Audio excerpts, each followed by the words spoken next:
नमस्कार। आज हम लोग बिहार बोर्ड कक्षा 9 इतिहास की दुनिया पाठ का नाम है फ्रांस की क्रांति। संपूर्ण प्रश्न उत्तर करेंगे।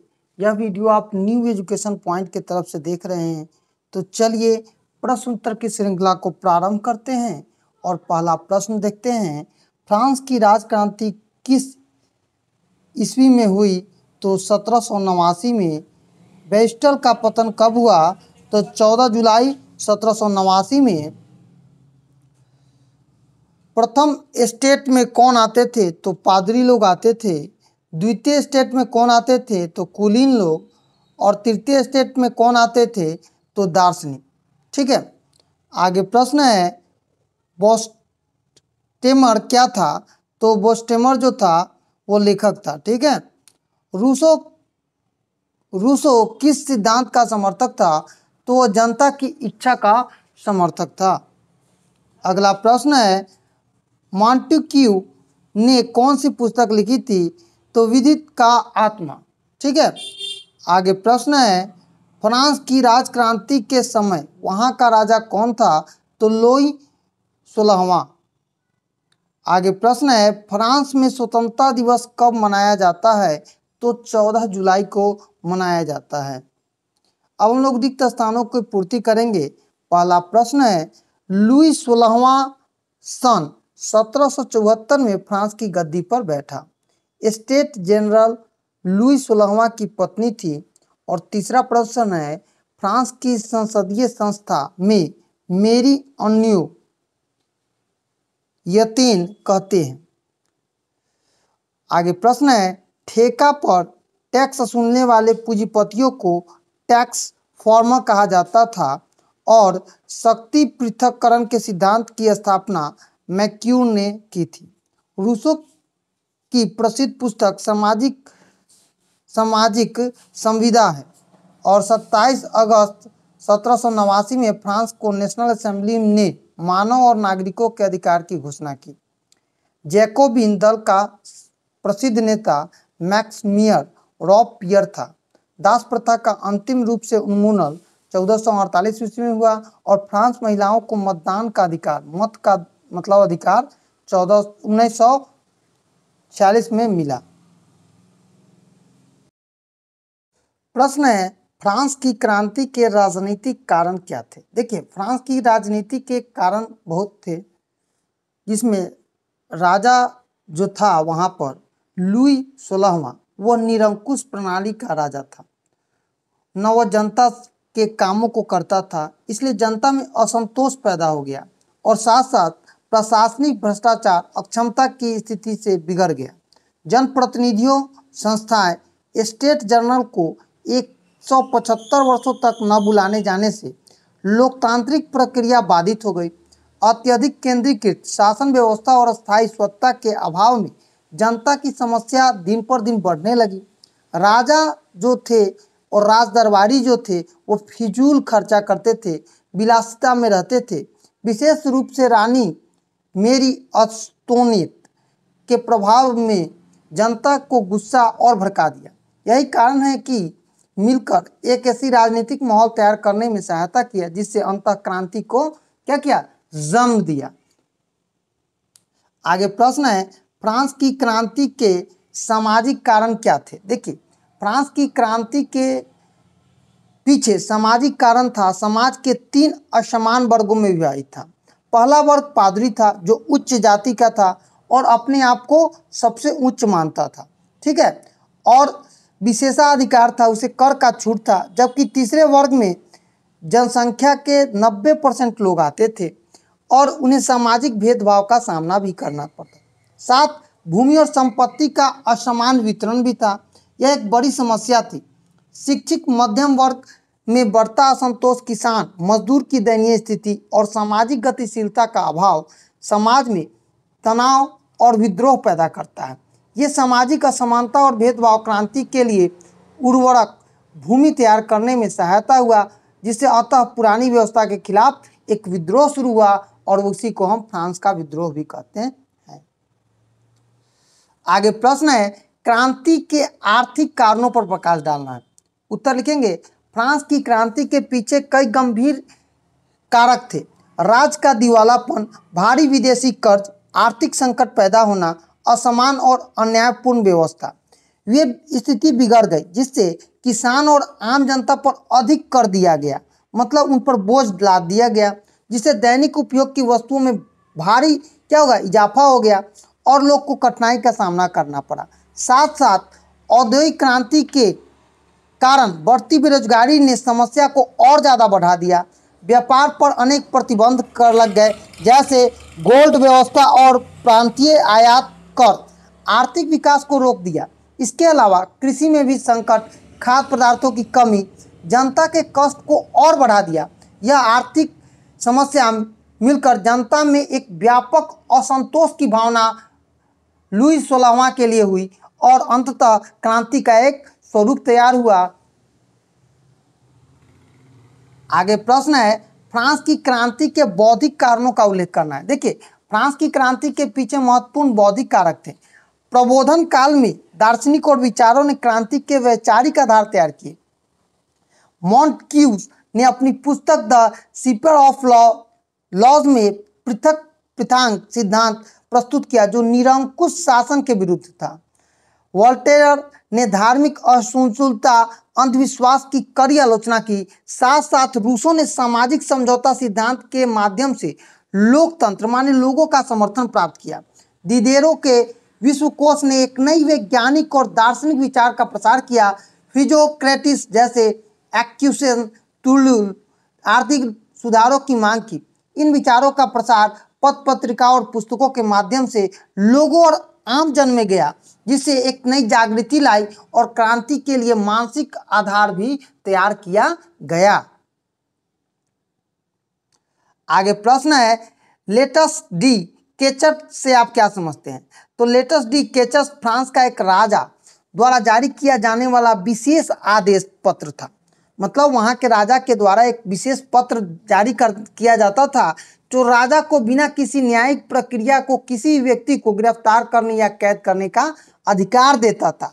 इसका उपयोग अक्सर राजनीतिक विरोध या असंतुष्ट नागरिकों के धार्मिक अल्पसंख्यकों को दबाने के लिए राजा करते थे।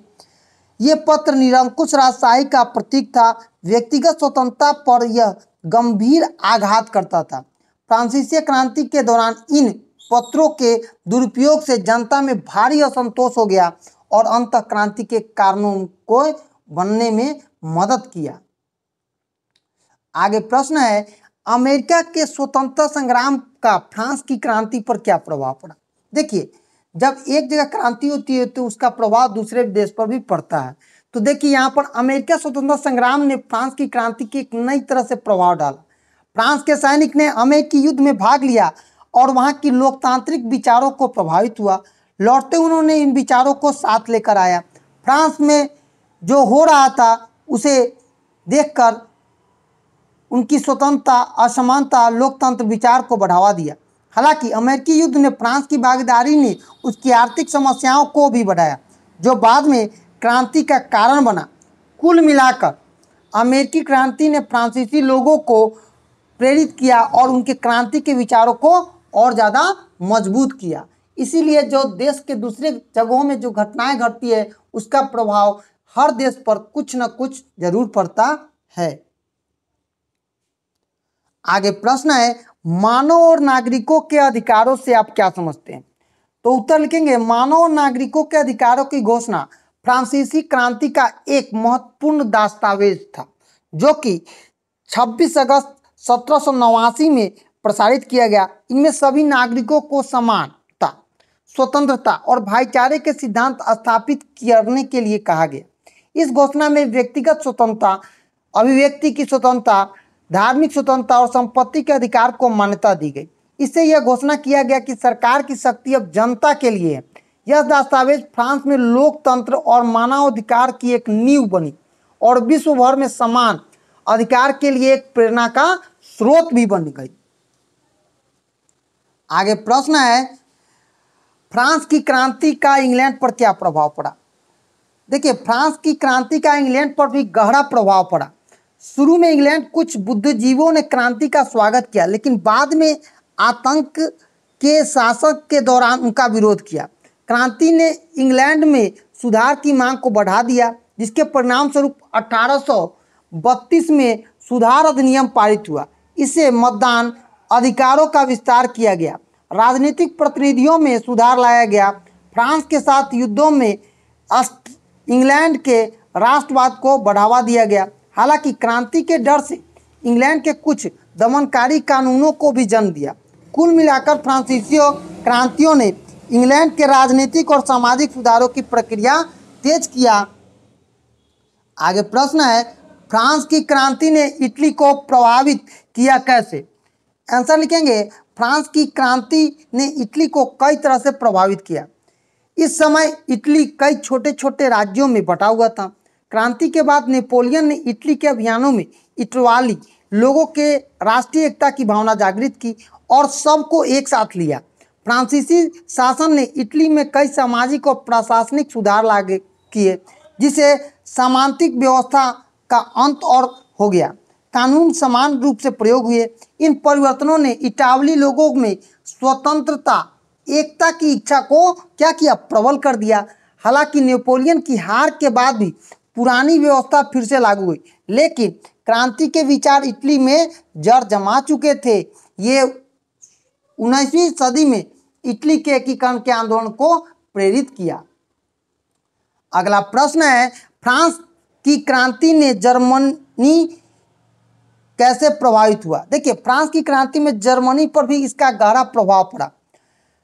लगभग वहां पर 300 छोटे छोटे राज्यों में बटा था। नेपोलियन के आक्रमण और शासन के इन राज्यों की संख्या घटकर 38 कर दी जाए, जिसे भविष्य में एकीकरण का मार्ग और ज्यादा प्रशस्त हुआ।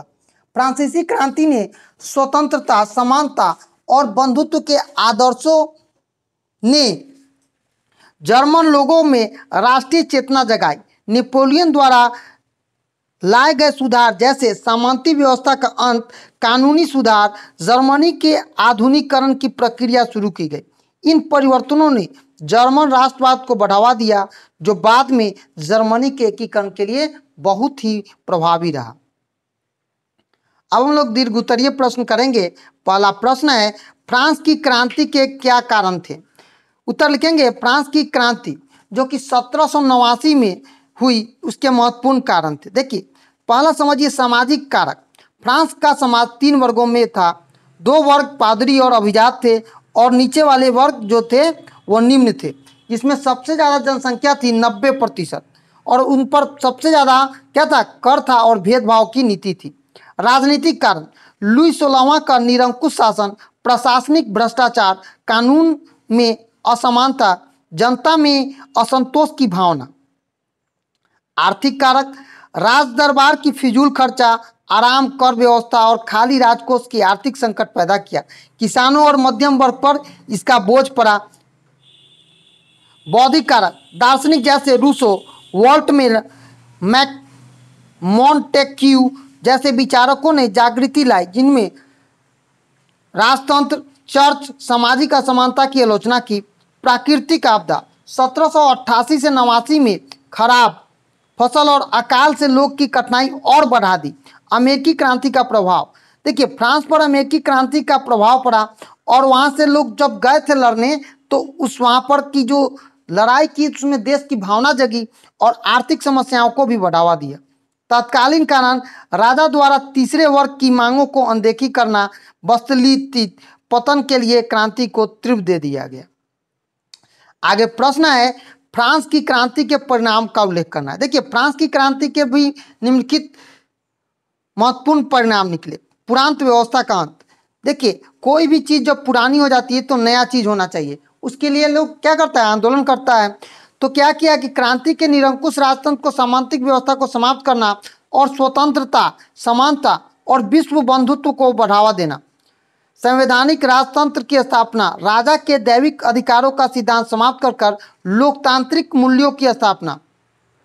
मानवाधिकार की घोषणा, 1789 में मानव और नागरिक अधिकारों की घोषणा ने व्यक्तिगत स्वतंत्रता और समानता के सिद्धांत को स्थापित किया।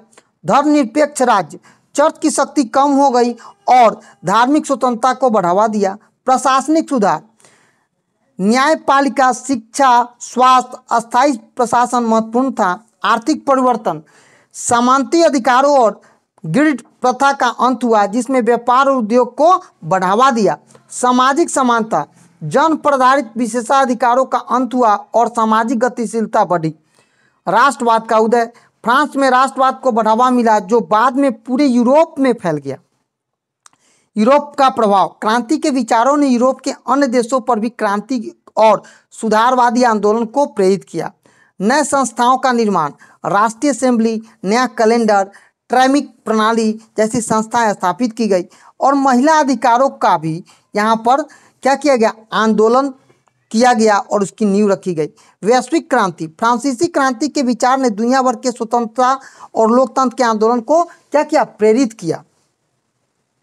अगला प्रश्न है, फ्रांस की क्रांति एक मध्यम वर्गीय क्रांति थी कैसे? देखिए, फ्रांस की क्रांति को मध्यम वर्गीय क्रांति के रूप में भी जाना जाता है क्योंकि यहाँ मध्यम वर्ग की भूमिका सबसे महत्वपूर्ण और ज़्यादा थी क्योंकि वहाँ पर 90% लोग मध्यम वर्ग से आते थे।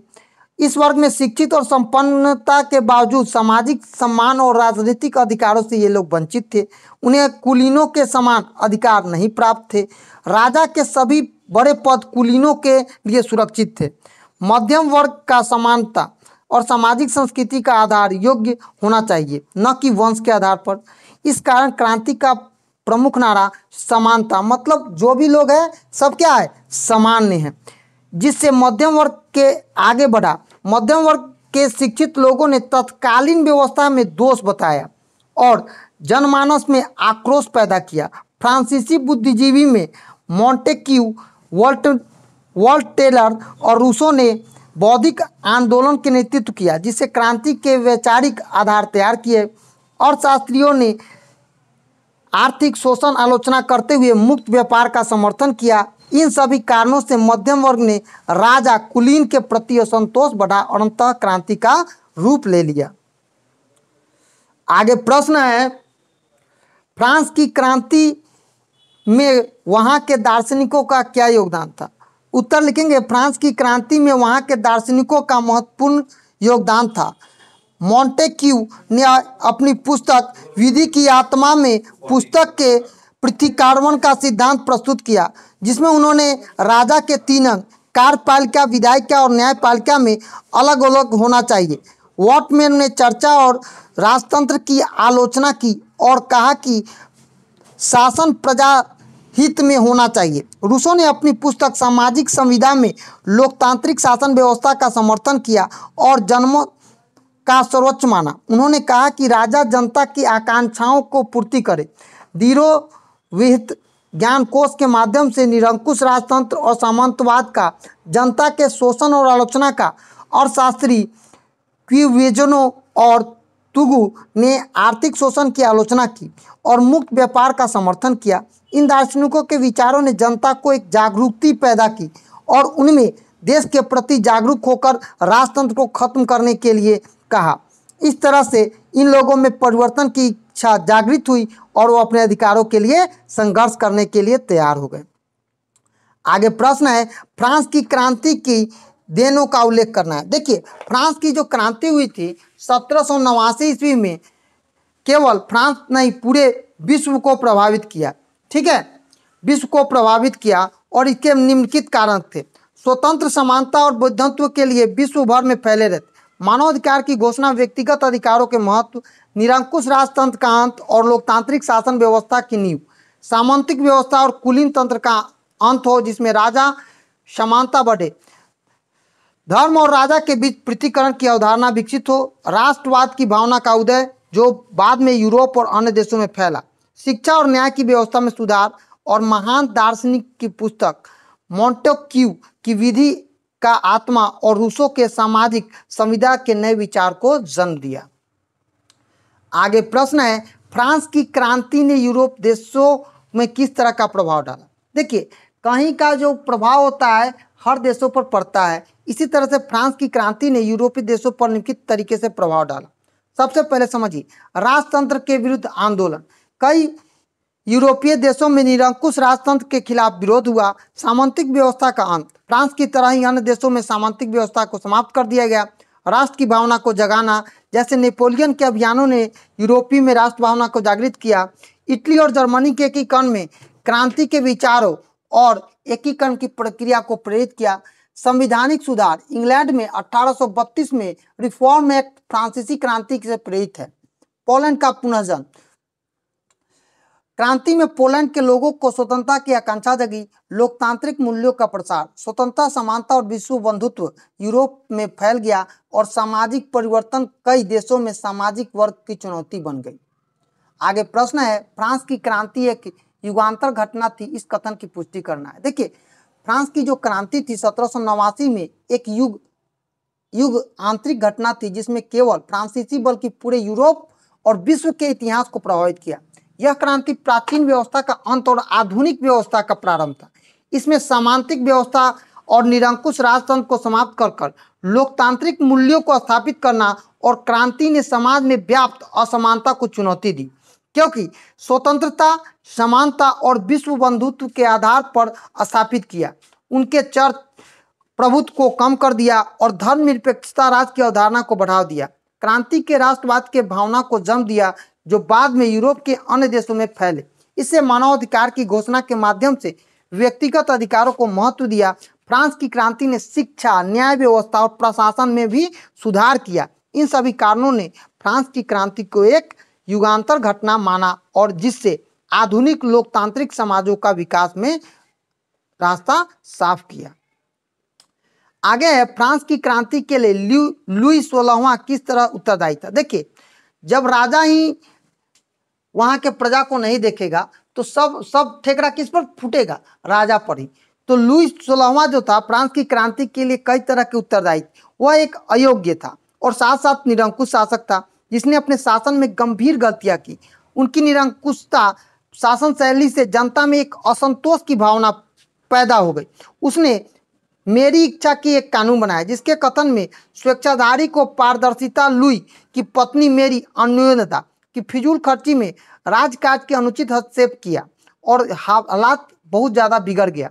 राजा ने दरबार में व्याप्त भ्रष्टाचार और अनावश्यक खर्च को राज्य की आर्थिक स्थिति को कमजोर कर दिया।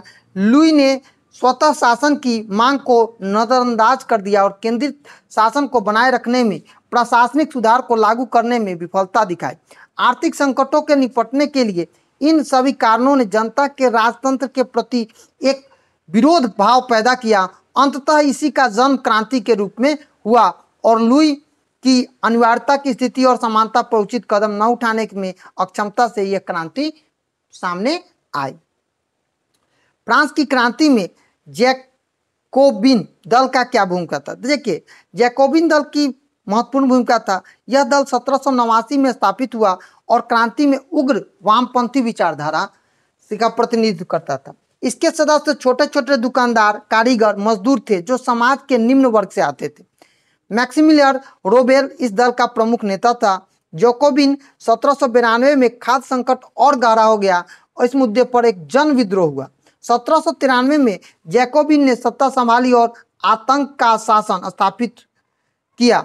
उन्होंने राजतंत्र को समाप्त कर गणतंत्र की स्थापना की और लुई 16वां को मृत्युदंड दिया। जैकोबिन ने सार्वभौमिक मताधिकार लागू किया और समानता के सिद्धांतों को आगे बढ़ाया। उन्होंने धर्म, शिक्षा, प्रशासन क्रांतिकारी सुधार लाया। हालांकि उनकी अत्यधिक कठोर नीतियों के कारण 1794 में रेबिनर को गिरफ्तार कर मृत्यु दंड दे दिया गया। नेशनल असेंबली और नेशनल कन्वेंशन ने फ्रांस के लिए कौन से सुधार पारित किए। देखिए, नेशनल असेंबली द्वारा पारित किए गए, जैसे मानव नागरिकों के अधिकार की घोषणा पारित की गई, व्यक्तिगत स्वतंत्रता, व्यक्ति के स्वतंत्रता और धार्मिक स्वतंत्रता प्रदान करना, संवैधानिक राजतंत्र की स्थापना, शक्ति पृथक्करण का सिद्धांत, निजी संपत्ति का अधिकार, कानून और सब सिद्धांत को लागू करना। अच्छा, नेशनल कन्वेंशन द्वारा किए गए सुधार, राजतंत्र का अंत और गणतंत्र की स्थापना, सार्वभौमिक व्यक्ति मताधिकार जो कि 21 वर्ष की उम्र के पुरुषों के लिए, फ्रांसीसी राजतंत्र का नया कैलेंडर लागू किया गया, शिक्षा, स्वास्थ्य में सुधार, चर्च की संपत्ति को राष्ट्रीय संपत्ति माना गया और सामंतिक अधिकारियों को समाप्त किया गया। तो आज हम लोग बिहार बोर्ड कक्षा